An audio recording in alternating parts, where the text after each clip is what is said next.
afternoon. And on behalf of the Los Angeles World Affairs Council, it's a real pleasure to welcome you all to this April edition of the Dan Schnur Political Report on the Trump economy, where are we headed, which I think is on everybody's mind right now. You know, we've seen the Trump administration impose, then pause, then change and reimpose tariffs. And, you know, we have analysts who are talking about the end of the decades-long rules-based international economic order. And, you know, businesses from this uncertainty that's being caused don't know whether to buy equipment or supplies. We're all checking our 401ks, and there's a lot of questions on everybody's mind about this. So I, for one, am particularly happy we have Dan Schnur here with us to help us walk through some of these really issues with the economic front. And that is the right question, I think, is where are we headed in this? But tonight, by the way, it's going to be a little different.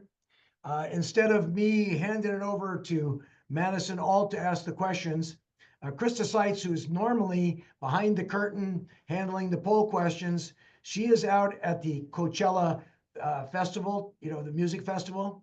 And before this come on, I thought maybe Krista would be watching. I wanted to say hello to her, but Dan said I would bet a lot of money that she is not watching this tonight, and I have to agree. I think Dan's right. She's probably watching the show. But Madison Alt, who is normally asking the questions, will be the one that's handling your questions and passing to me, and I'll ask those questions to you.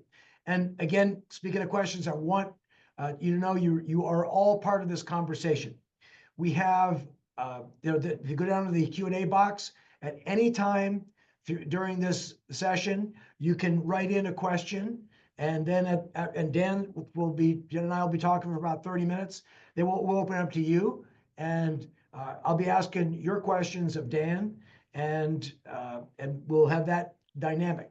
If you don't get your question answered for our members, there's the members only session afterwards. So that will that's going to be going on, and we'll be happy to get your questions on that. And if you're not a member, it's a great opportunity to join, because Dan will answer your questions. We don't always get a chance to get to all your questions during this session, but in the members only session you will. So please join if you're not, and if you do join, we're honored and hope you will join the Los Angeles World Affairs Council. It means a lot to us. That allows us to get more information to you. And as always, if you've donated to the council, thank you. We really appreciate your generous donations. And by the way, if you're in a position to do so, we really value and appreciate your contributions, because it helps us to do more events like this that you're attending. And we have a lot of costs, and that's how we survive, quite frankly, is on your generosity and donation. So if you're in a position to do so, please just go to the chat box and click on the link. And Madison will put the link in there. Just click on it and donate, or you can go to our website, lawac.org, and there's a button there. Just click on it. Easy to donate. So, and if you do, thank you. But now let me, I know it's time. We need to get to Dan. We have a lot to cover, Dan. Please. Well, we certainly do have a lot to cover, Richard. Just one quick thing, though, before we get started. I want to echo the point that you made about what I call the post-game show, that members-only session that we do from 6 to 6:30 after this webinar has concluded. And I'll just tell you, and for those of you who participated, and we have a very committed group of regulars, what I like most about it is not just that you guarantee that you get your question answered, but what I really like is, rather than having the question typed in, we get to exchange it and talk verbally. And not only do the members, as you know, Richard, get to ask the questions of me face-to-face on the screen, but we get to engage in a back and forth. They get to ask follow-up questions. I can ask them for their thoughts, and it really becomes much more of a conversation. So I hate to steal Richard's thunder shilling for membership, but I really, really enjoy the post-game show, and I hope others of you will join us also. A few weeks ago, when Maddie and Krista and I were talking about this month's program, we realized that for understandable reasons, we'd spent a lot of time earlier this year on international affairs. Now, for those of you who were with World Affairs Council before its merger with Town Hall, you know that that's really part of our heritage, so there's nothing wrong with that. But there's been so much to talk about in Gaza, in the Middle East, in Iran, between Ukraine and Russia, in China, and elsewhere around the world. We've really been focusing almost exclusively on international geopolitical matters and not nearly as much on domestic US policy and politics. So we said, well, let's talk about the Trump economy. And you may think it's a good or a bad thing in terms of the economy. But for us, the fact that President Trump decided to go forward with such an aggressive set of tariff proposals really helped us in planning this session a lot. Because the Trump tariffs have taken what I think would have otherwise been a somewhat interesting conversation about the future of the nation's economy under Trump and really hypercharged it. Because, of course, the type of debate that we all know that we're all watching that's taking place, not just here in this country, but internationally, over such an aggressive protectionist agenda, just has all sorts of ramifications. And I'm really eager to talk about many of those with all of you tonight until we get to your questions at the bottom of the hour. So right now we're talking about the concept of tariffs, about fees on imports from other countries.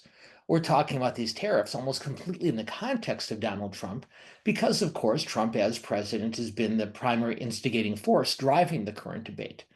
But what I'd like to do before we get to Trump and the politics of this in particular is I'd like to talk for a couple minutes and get your thoughts as our group more broadly on the concept of international trade and the fees that many countries, not just ours, charge before products can be imported into the country in question. Because imposing these tariffs on international imports is a concept that's had a very, very long shelf life over the decades, in fact, the centuries, that long predates the current president and administration.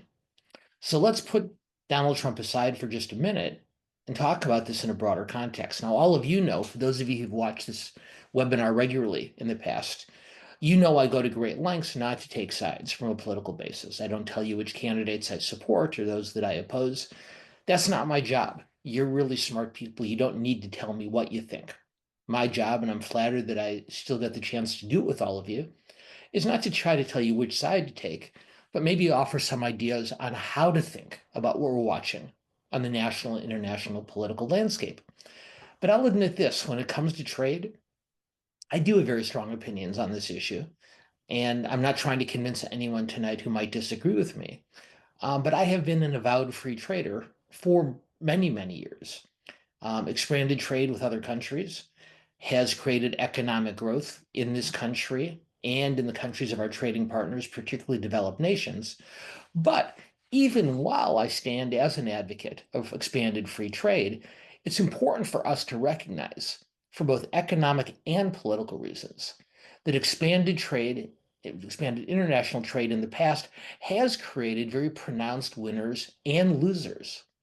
Because while consumers, those who purchase products at lower prices as a result of lower priced imports, well, they have gained from this expanded trade. The manufacturing sector and those who've worked in it have been very badly hurt over the years. And in particular, those manufacturing workers in the Rust Belt states whose factories have closed as a result of the US's expanded trade in this Western hemisphere with Europe and most notably with Latin America and Asia. These portions of the economy have been devastated. And to be fair and to be bipartisan, presidents of both parties have promised to do more to help those displaced workers. We've heard it from Clinton Obama and from Obama. We've heard it from both George Bushes. And the truth is neither party, either in the White House or in Congress, has done nearly as much to help these workers as they've promised to. And so not surprisingly, these Rust Belt workers have become extremely resentful and have become an extremely potent political force. These are the voters in Pennsylvania and Michigan and Wisconsin who elected Donald Trump president in 2016. They were the voters who Joe Biden, perhaps alone among national Democrats, who Joe Biden could bring back in the Democratic ranks in 2020, electing him president. And these are voters that once again Trump was able to win over again last year. And so as we watch this tariff debate play out, it's worth noting that not just Donald Trump and his allies, but any number of Democrats from those upper Midwestern states are still trying to win those voters over.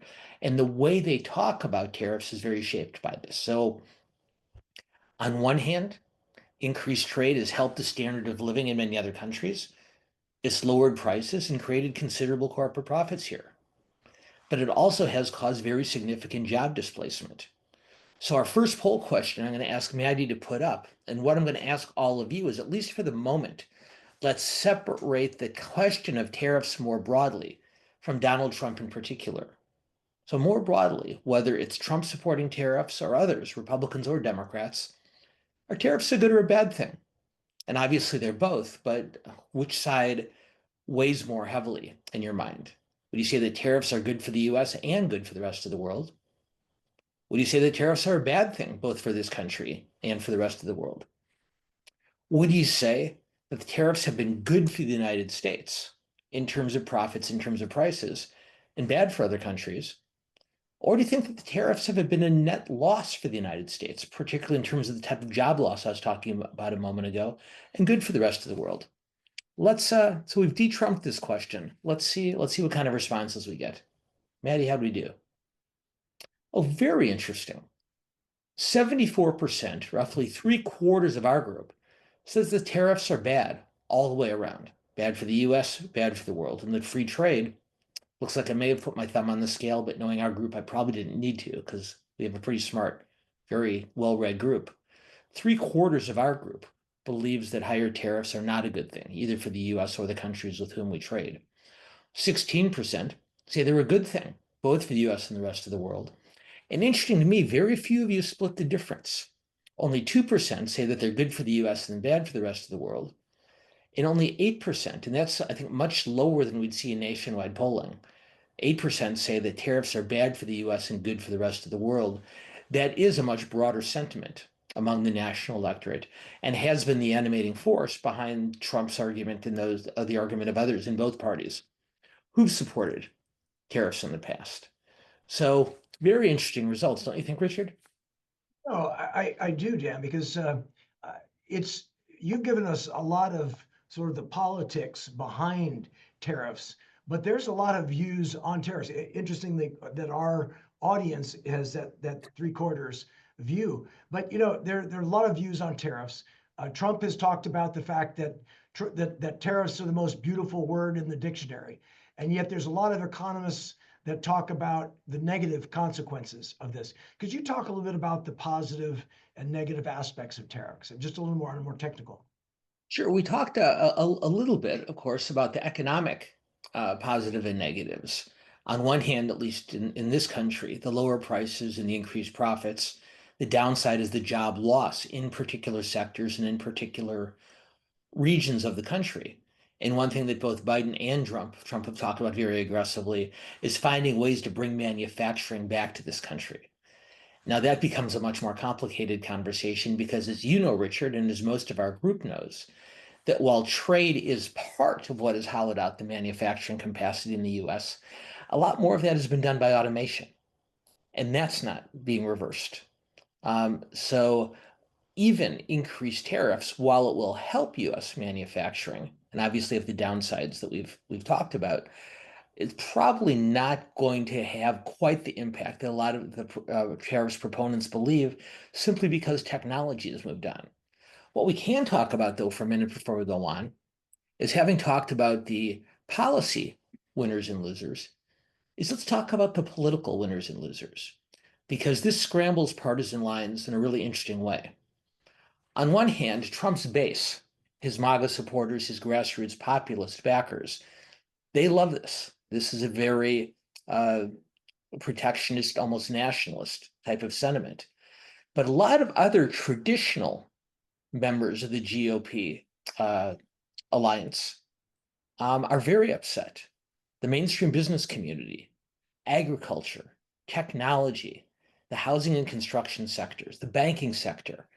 These are individuals and companies that believed that Trump was going to cut their taxes, move forward very aggressively in terms of deregulation in ways that would be very helpful for their bottom lines. And they felt that, well, they could tolerate some of the, what we'll just say is the unique nature of Trump in the way he presents himself. And they didn't count on a full-on trade war. And this is something they're really upset about and looking for ways to let their displeasure known without ending up in Trump's crosshairs. On the flip side, although a majority of Democrats have weighed in very, very aggressively against Trump's agenda, as I mentioned a moment ago, you have a good number of Democrats who represent these manufacturing-based communities, particularly in the upper Midwest. And so if you look at people like John Fetterman in Pennsylvania, like Gretchen Whitmer in Michigan, like Sherrod Brown in Ohio, like Tammy Baldwin in Wisconsin, they're not arguing against tariffs. They're making a much more complicated argument that tariffs are right in their opinion, but the problem is with the way that Trump is implementing them. So this isn't an issue that breaks down along party lines. And to me, I think that makes it even more interesting. But since we're on the politics, I'm going to ask Maddie to step in again. Maddie, if you can put up our second question. And so since we're talking the politics, let's talk about the politics as it relates to Trump. So it's only been a few weeks, and there's been all sorts of upheaval, both economic and political. But what do you think about the political impact, especially, particularly specifically on Trump? Do you think that Donald Trump has been helped or harmed politically through his original proposal? But as the question suggests, even after partially reversing his original proposal and pulling back on some of the more onerous tariffs that he originally proposed. But on balance, over the last few weeks, has Trump been helped politically? Has he been hurt politically? Or has it all come out pretty even in the wash?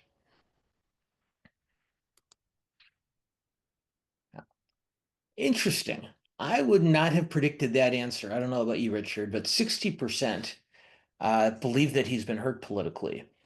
But roughly 4 in 10 of our members, and we know from experience that our group does tend to lean somewhat to the left. Almost more than 40% of our group thinks that Trump has either been helped by this or there's no difference at all. And I will say this is now that you've all had a chance to weigh in, I'm going to weigh in also. And I think Trump has been hurt by this. It doesn't mean that he can't turn it around, and we'll talk a little bit for himself, and we can talk a little bit later as to why. But I'd offer you a few thoughts on this and why I think Trump has done some real damage to himself politically. Because even before he announced these tariffs, Trump was already facing an electorate that was very skeptical of this kind of protectionism before he made these announcements early this year and late last year. These are the voters who elected Trump to rein in inflation, but they recognized, according to quite a few public opinion polls, the majority of American voters recognize that if you impose costs upon shipping goods here from other countries, that those costs would be passed on to them. And since Trump's announcement a few weeks back, new polling shows that voters are even more convinced that they're going to end up paying higher prices as a result of these tariffs, including not a majority, but a noticeable percentage of Republicans. Now, as the tariff discussion has been growing louder, as voter concerns about inflation have been growing, Trump's public poll numbers have been dropping. They haven't dropped a huge amount, but several points, and he's yet to be at his 100-day mark, which is usually the honeymoon period that we measure these types of things by. But Trump has lost several points in public opinion polls since taking office. But more worrisome for Trump's advisors is not his overall poll numbers, because those are going to settle to some degree regardless. But Trump has suffered politically. He's suffered particularly in the minds of the voters on more specific questions in the way they feel he's handled the nation's economic challenges. Through Trump's entire first term in office, voters always gave him higher marks on his handling of the economy than they did on his job approval overall. And what's happened over the last few weeks for the first time is the way the voters feel about Trump's handling of the economy is now lower than his overall approval ratings. That's never happened before. So the economy has become a weakness for him as opposed to a strength. And this is the first time we've seen this on the economy.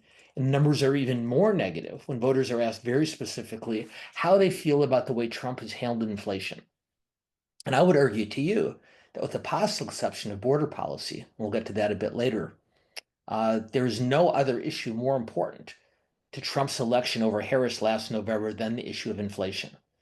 And the fact that voters, not just Democrats and independents, but some Republicans, have now soured on his handling of this issue, that does not bode well.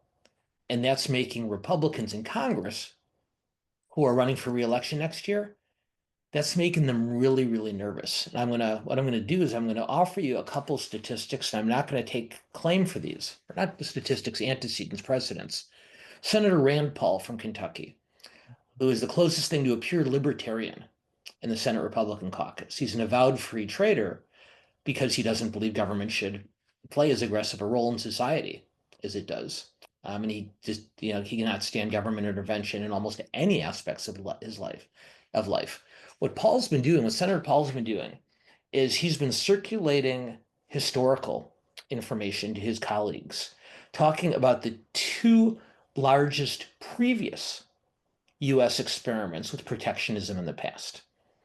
Most of you with good memories will probably remember learning in elementary school or maybe in high school about the Smoot-Hawley Act in 1930, which imposed extremely high tariffs and many would argue helped lead to the Great Depression.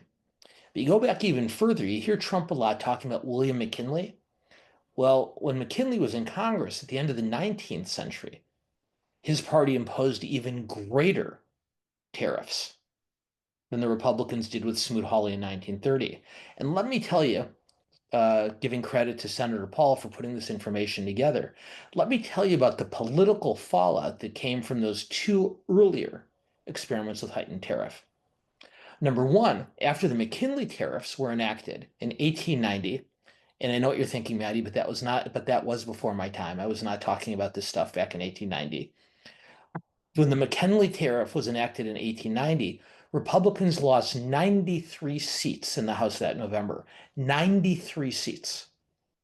And then in the wake of Smoot-Hawley, 40 years later, in 1930, Republicans lost 52 seats in 1930 and 101 more seats 2 years after that. It took 60 years after that 101 seat loss and 153 seats over 2 cycles. It took 60 years until Newt Gingrich in the 1990s before Republicans held a House majority again for more than a single election. So Rand Paul is saying the last 2 times we did this, put aside the economic considerations, look what it did to us politically. And he's using those historical examples to try to rally Republican opposition to Trump. And Trump is obviously not on the ballot next year. A lot of these congressional Republicans are. A small number of them have begun pushing back at the president on these questions, but not a lot yet. And it'll be worth keeping an eye on those Republicans trying to choose between their voters and their president to see if they continue to maintain relative quiet about this, or whether Senator Paul is able to convince them to push back against Trump more visibly.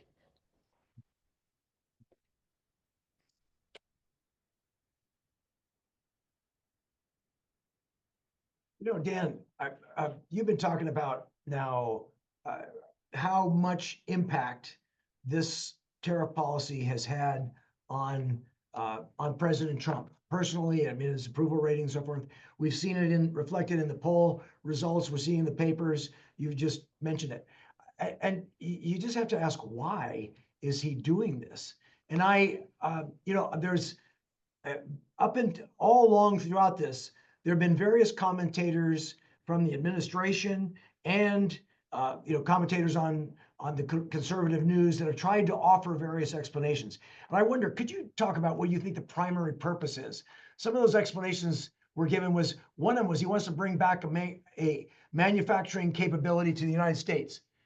Another one was he wanted to get back at these unfair trade practices of other countries. And another one would be to build support amongst the working class. And I wonder, of these explanations have been given, what do you think is his primary goal? Well, it's a great question, Richard, and I think it's some of all of the above. He does talk about bringing manufacturing back to the United States, and that's how he won the upper Midwest in 2016 and in last year's election. He's been talking since the 1980s about how unfairly other countries treat the US when it comes to trade. So this is nothing new to him. It predates his political involvement by many years. But I think there's something else going on too. Donald Trump, and some people argue this is a strength, some believe it's a weakness. Donald Trump really thrives on public and media attention. And I think Trump may have given away his primary motivation last week when he was talking to reporters. And I'm going to quote you on what Trump said several days after making the tariffs announcement. He said, quote, "Every country is calling us. Now they will do anything for us. That's the beauty of what we do. We put ourselves in the driver's seat. If we would have asked these countries to do us a favor, they would have said no. Now they will do anything for us. The tariffs give us great power to negotiate. They always have," unquote. So one, this puts Trump at the center of the action. And he has believed ever since writing or ghostwriting Art of the Deal back in the 1980s, believes that he is a master negotiator and that this plays to his strength. And he also believes that if the voters see him dealing from a position of strength, the voters like leaders who are powerful, who are asserting their will on the world stage. So he enjoys the fact that he's got 70 countries lined up to negotiate with him. But he believes, and we'll see going forward whether he's correct or not, that voters really like that. That voters really like that too. Now, what I would point out here is, well, I'll say it this way. Going all the way back to 2016, one of the best analyses I've ever heard of Donald Trump, and it was valid then, it's valid now, are those who say that Trump is as much a symptom of existing public sentiment as he is a cause for the voters' mood. So in other words, a country that was thinking in a more expansionist way wouldn't elect a protectionist president. So a lot of the things that he's talking about, at least conceptually, voters have supported him on in the past. And so a candidate who's talking about more protectionist economic goals and a more restrictionist immigration policy and a diminished international diplomatic and military presence, that president couldn't succeed in a country whose citizens were already not leaning toward isolationism. And Richard, we've talked about this many times on webinars in the past. If you look back at the last century plus of American history, after every major military conflict and after every significant economic downturn, for the second half of our country's existence, Americans have always turned inward after wars and economic downturns. Trump's election last year was fueled by voter exhaustion and disenchantment caused by the Great Recession, by the pandemic and the inflation that resulted, and wars in Afghanistan and Ukraine and Gaza. Trump was a voice for that widespread frustration and fatigue. Now, the voters are angry at him now, as we've already established, because of inflation, but his broader protectionist instincts aren't something he's imposing on the American people. He's reflecting their preferences. Dan, just as an aside, just as you mentioned, this isolationist trend, the World Affairs Councils began. There's 90, for those in our audience who don't know, there's 90 chapters, more than 90 chapters around the United States of these World Affairs Councils.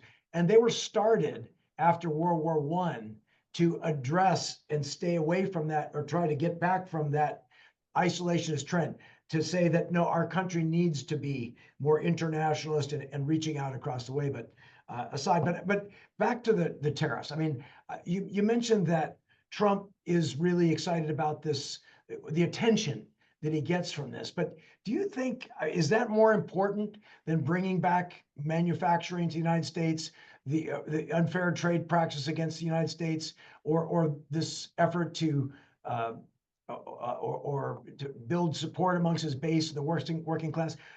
What is the most important for President Trump? So I do think, and limiting it just to the attention he receives is probably being somewhat unfair to the president. There's no question he enjoys that attention. But as we talked about a moment ago, I think he believes that that attention brings him policy and political benefit. That if the world sees him in control and that the other countries have to come to him asking, sometimes begging for relief on these tariffs, he believes that helps him cut a better deal with them. And there are times when he'll be right about that.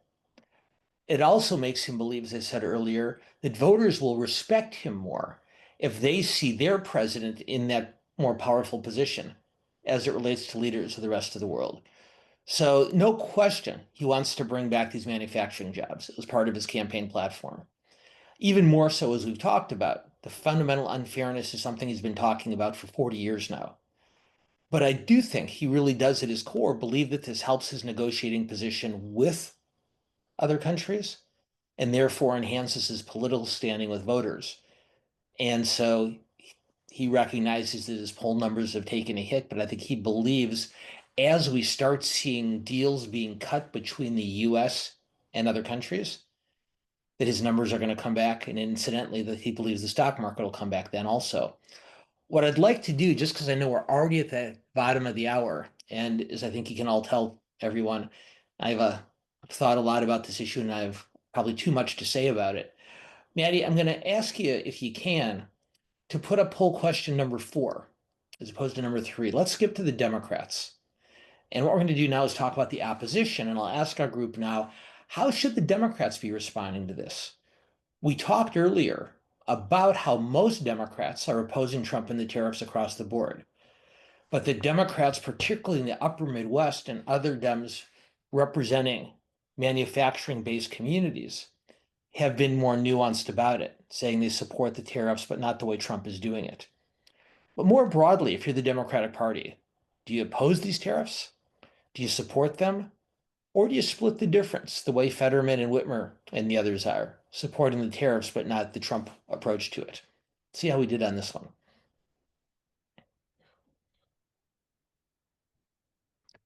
Oh, only 3% believe that they should support the tariffs. That's not surprising. But those are pretty close numbers on the other two options. 52%, we still have a slim majority who believe the Democrats ought to oppose these tariffs across the board. But a pretty good-sized plurality, 45%, almost half, feel like the Fetterman, Brown, Baldwin, Whitmer, version of that. Tariffs can be all right, but not this way. You can also call that the Biden approach. Those numbers are pretty close. I find that very, very interesting. So, Richard, I know you've been watching the Sanders AOC tour, and I should note that Krista Seitz and Bernie Sanders both went to Coachella this week. So, Yes. I wonder, Dan, you're exactly right. In fact, I was listening to the radio this morning, and Bernie Sanders and AOC, Alexandria Ocasio-Cortez, were in Folsom here in California at a rally talking about this. But I wonder, there's a lot of views about what the Democrats ought to do. I mean, what do you think are they finding their voice? Are they, what's the right strategy for the Democrats to address this? Stay back, well, I mean, or to be aggressive? What do you think about that? I think, just generally speaking, the opposition party in American politics always has to be aggressive. And it has taken the Democrats some time to, I wouldn't want to say recover from the November election, but decide how they want to approach Trump. And it's been almost 6 months, so it's been interesting to watch. I'm going to answer the question in a bit more detail in just a moment. But actually, I'd like to hear our group's answer to the question first, and then I'll weigh in. So, Maddie, can we put up question number 5? So what do you think, everybody? Have the Democrats found their voice? Option one, yes, they're finally making an effective case against Trump, whether it's Sanders and Ocasio-Cortez, whether it's Cory Booker, whether it's Democrats on the floor of Congress, or Senators Van Holden and others going to El Salvador. Second, well, it's a good start, but but it's not nearly enough. Third, even less optimistic than that. Well, they've barely started. Maybe sure they're showing some signs of life, but there's still a long, long way to go. And then fourth, do you think the Democrats have found their voice? Not that I've noticed.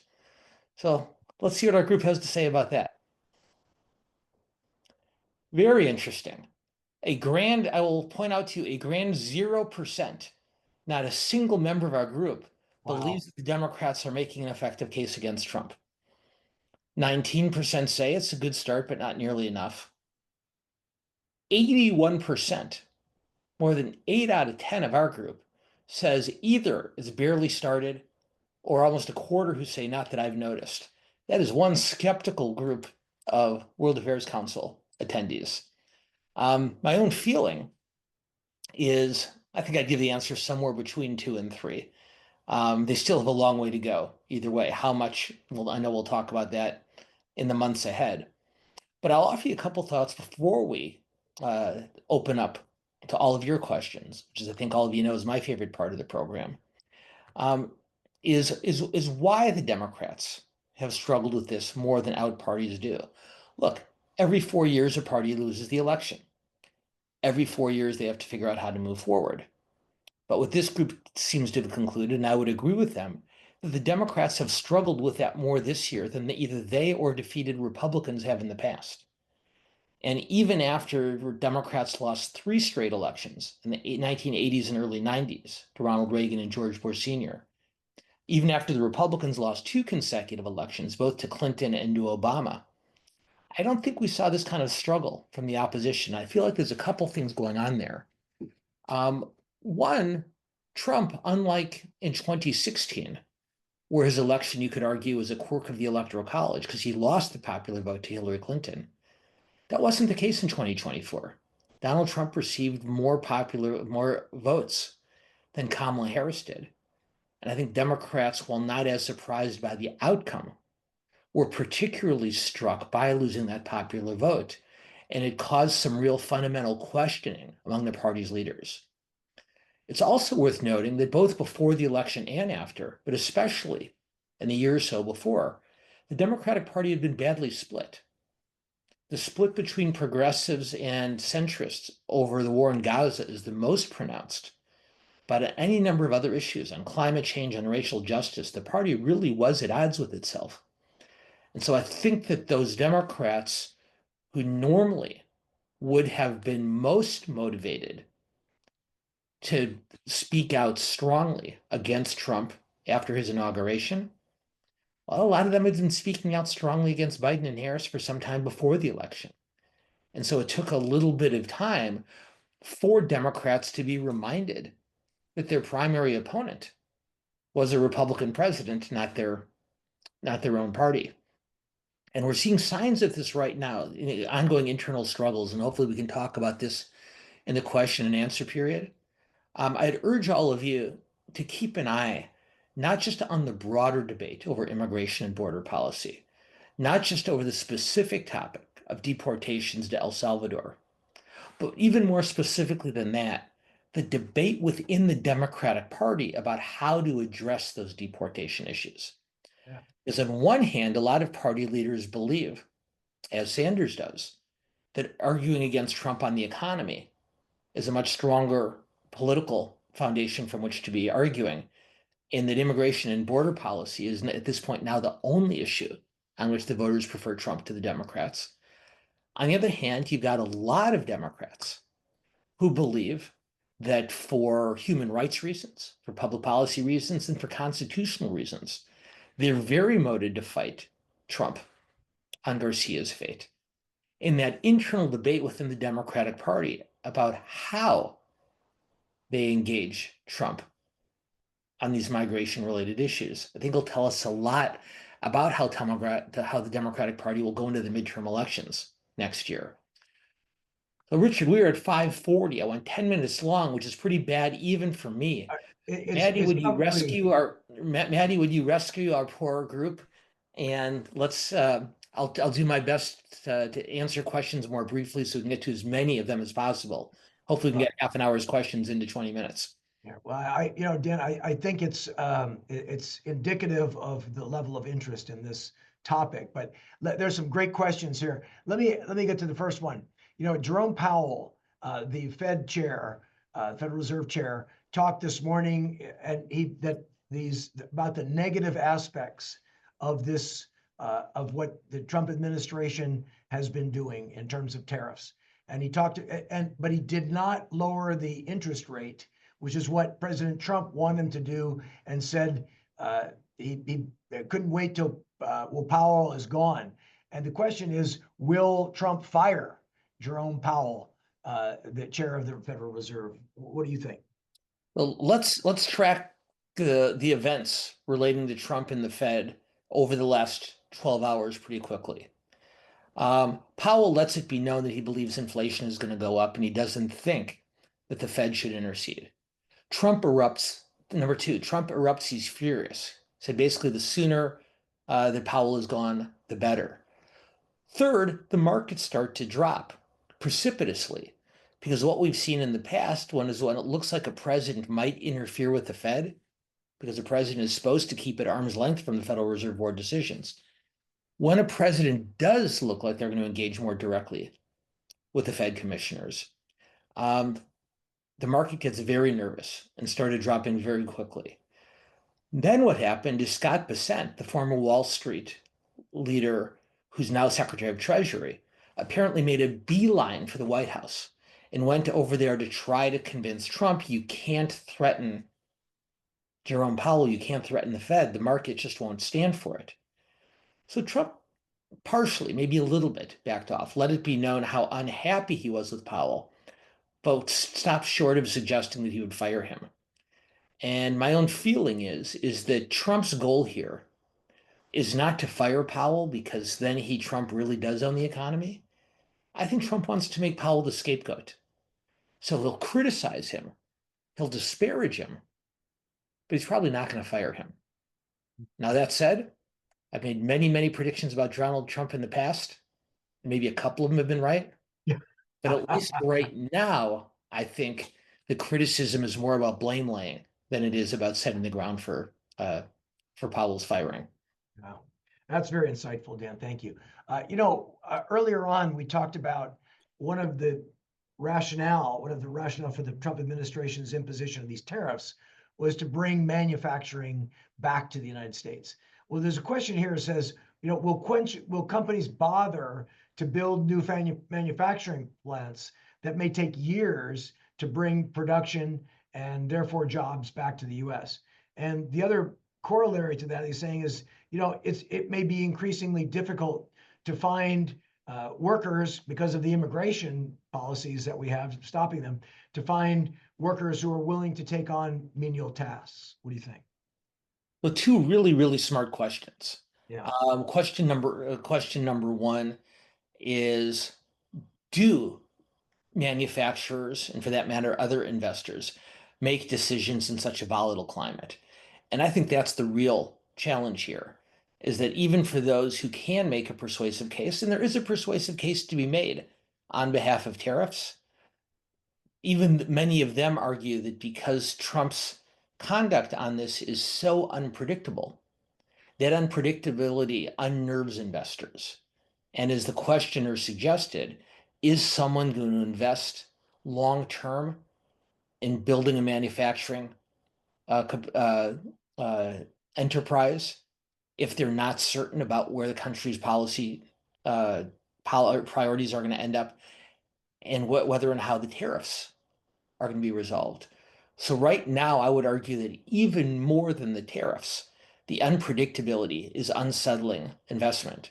And that is a real problem, regardless of where you come down on the more fundamental international trade debate. As far as immigration, I think this is a really, really important point. And I'm glad the questioner raised it.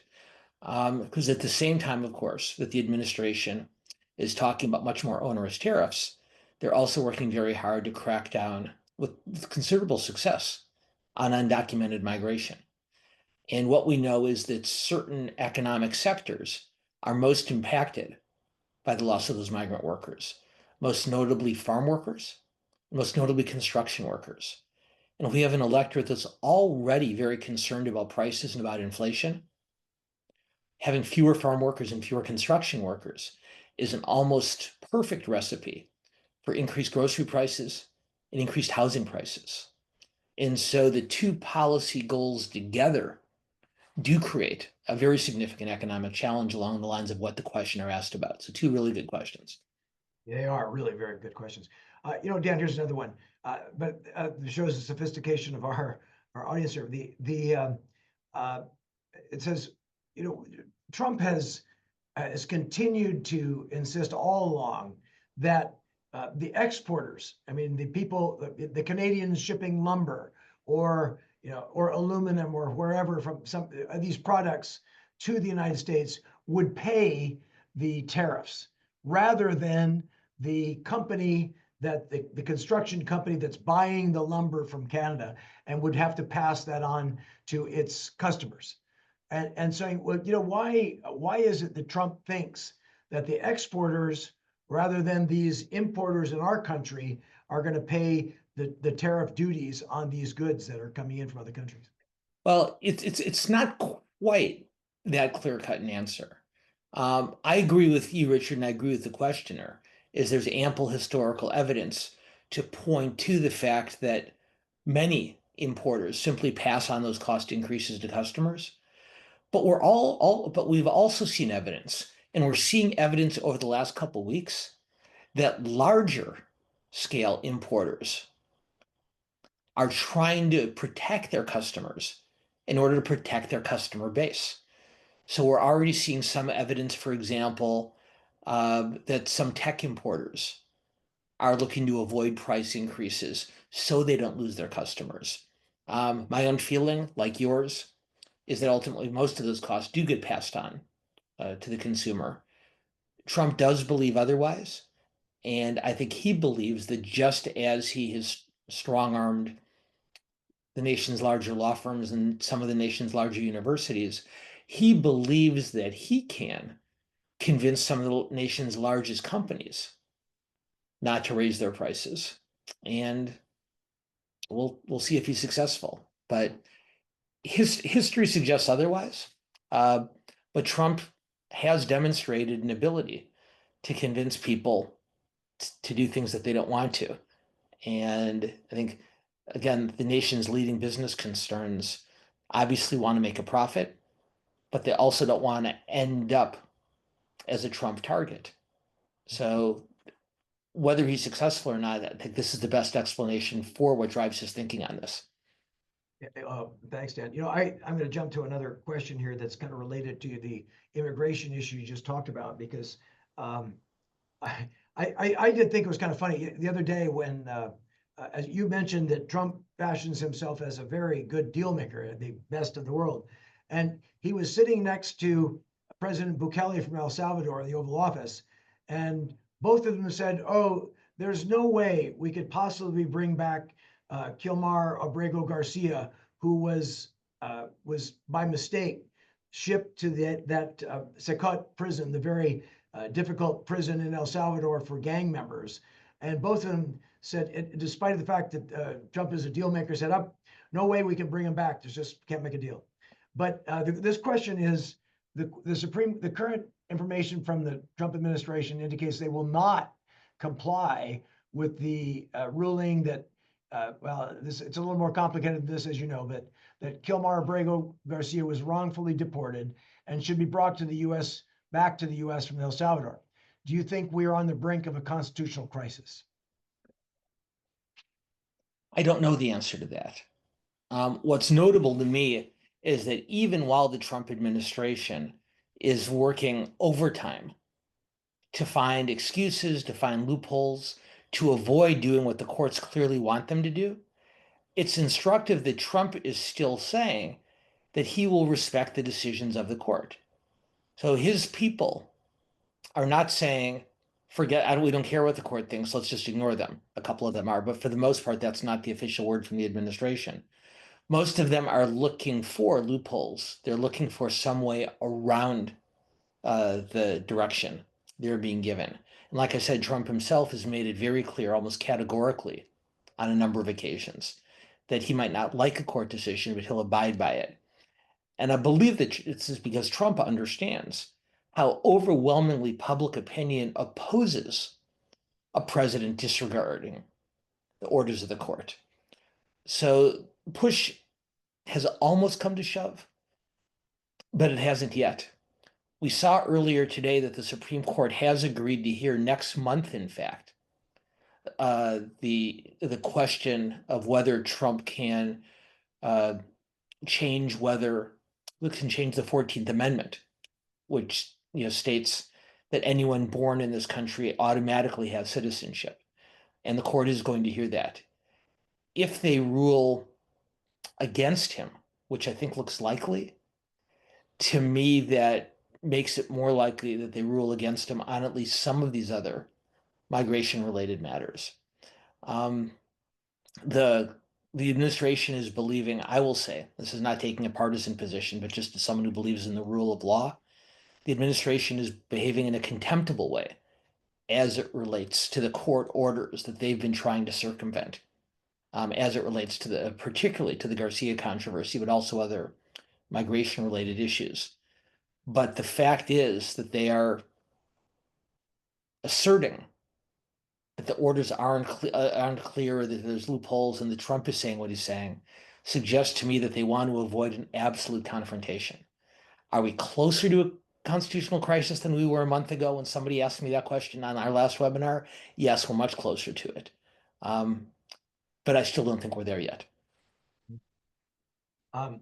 There's another question that's for those of you that subscribe to the LA Times. There was an article this morning that's very close to this question. The article is from the headline of the. In fact, I have it here. The article was asking, will trade war upend global order and boost China? The question here, and it basically is asking that. It's saying, what is the overall long-term effect on the U.S. position with other countries in terms of future trade? And certainly, I do think what that's doing, are we, in fact, Dan, is what we are doing giving an advantage to China? We're angering our allies. We're probably creating a system where we are, in fact, causing our friends and trading partners to find ways to do things other than what they used to do by trading with us for time.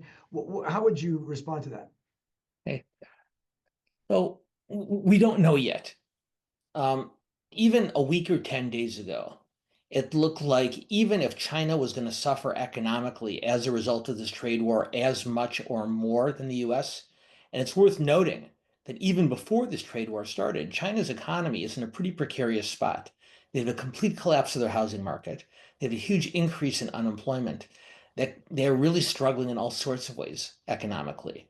The initial thought after Trump announced these tariffs is that he was almost throwing China a lifeline. And China's leaders very aggressively began reaching out to some of the US's longtime trading partners saying, hey, you should work with us instead. And Xi himself has been traveling throughout Asia trying to make that case. But a lot of these countries don't like or trust China all that much either. So they're very wary. And we know that the Europeans in particular are very, very skeptical as to the Chinese past trade behavior. And they're even more unhappy, the Europeans, that China has been so cooperative with Russia in the Ukraine war. For those of you who didn't see it, Volodymyr Zelensky stated today almost categorically that the Chinese were providing direct military support to Russia. And as you might imagine, the Europeans don't like that much at all. The Asian Pacific countries, they know how aggressive China can be. And so they're very nervous about cooperating with them also. But what's happened over the last week or so is, once again, let's go to Scott Bessent, the Treasury Secretary, who seems to be the wild card in many of these discussions. Bessent has let it be known that now that Trump has pulled back not from all, but from many of the original tariffs he announced. He Besant believes that one of the things the Trump administration can do is lessen the tariffs on these other countries in exchange for their refusal to trade with China.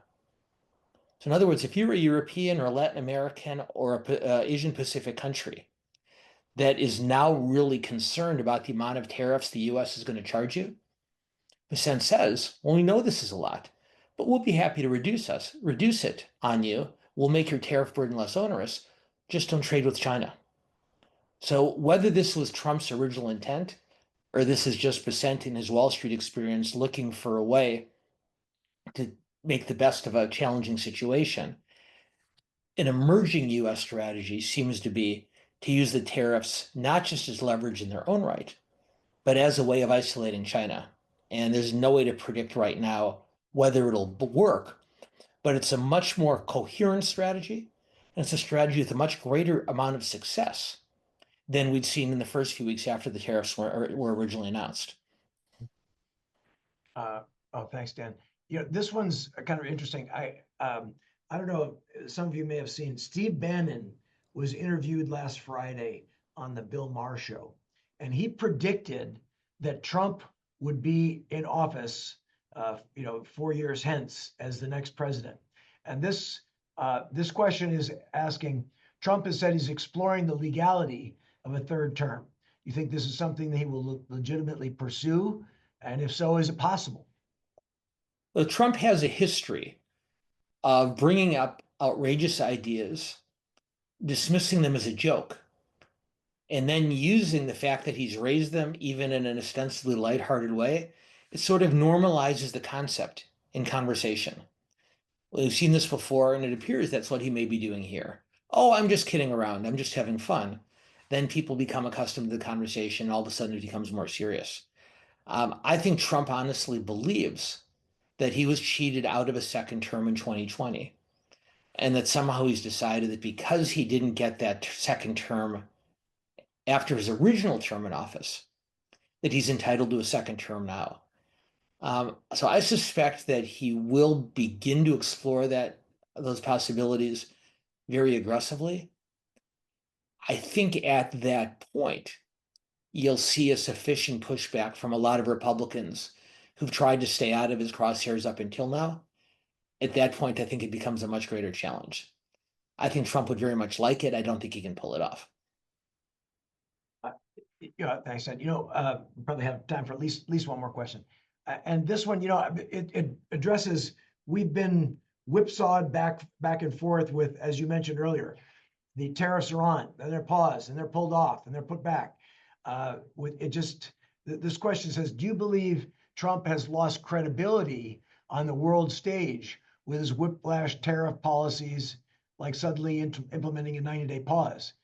Do you really believe many countries are knocking at his door to negotiate? I'll answer the last question first because it's the easiest. I do believe that many countries are knocking at his door to negotiate, not because they like Trump or trust him, but just because the economic impact of not lessening these tariffs would be so damaging, to them. So I think these countries are very suspicious of him, but I feel like they don't feel like they have much of a choice except to try to work with him. Machiavelli once said that a leader is better off being feared than loved. At least on the international stage, that does seem to be the approach that Trump is taking. I would say that the biggest change is not so much in the way the international community regards Donald Trump, but rather how the international community regards the United States. And many international leaders and international analysts between 2017 and 2021 saw Donald Trump as an aberration. The US did something weird. They figure we'll survive it for 4 years and then things will go back to normal. The fact that he's won a second election now and won the popular vote, so it's not an electoral college quirk, has not necessarily convinced the rest of the world that the US is permanently headed in this more confrontational direction. But they do believe more and more that 2017 to 2021 was not an aberration, and that for the foreseeable future, for many years to come, the US will be a much more unpredictable player on the world stage, whether it's in terms of trade, whether it's in terms of diplomacy, whether it's in terms of national security. And I feel like it's going to be quite some time before that confidence is restored. Wow. Dan, I'm sorry, we're gonna have to leave it there for those who are not members. But for those of you who are in our audience who are members, we're gonna go on to the members only session after this. So let me first just say thank you so much, Dan, for walking us through some very complicated and political issues and economic issues, and you helped us sort through this in a very helpful way. So I personally appreciate it. I know the members of our audience do as well. Well, thank you, Richard. Thank you, Maddie. Thanks to the entire team at the World Affairs Council. But like you, Richard, let me thank our audience who gathers every month. I consider it a tremendous compliment to be able to join all of you for these conversations. And I'll look forward to seeing, or at least hearing from many of you next month, when all these issues are settled and we have nothing to talk about at all. Well, thank you so much, Dan. And I want to thank all of you in our audience tonight. Great questions. I mean, some really very effective questions and helpful for this discussion. Again, let me thank those of you who have donated and who are going to donate, which again, it's very easy to do. Just go to the link in the chat box, or you can go to our website, and we'd love to have you come as members. If we don't see you sooner, we'll see you next month for the next edition, for the May edition of the Dan Schnur Political Report. But those of you who are members, we look forward to seeing the other side. So thank you all very much. Thanks again, Dan. And thanks to Madison Alt, who's been putting all this on the other side of the curtain. So good night, Thanks, everybody. everybody.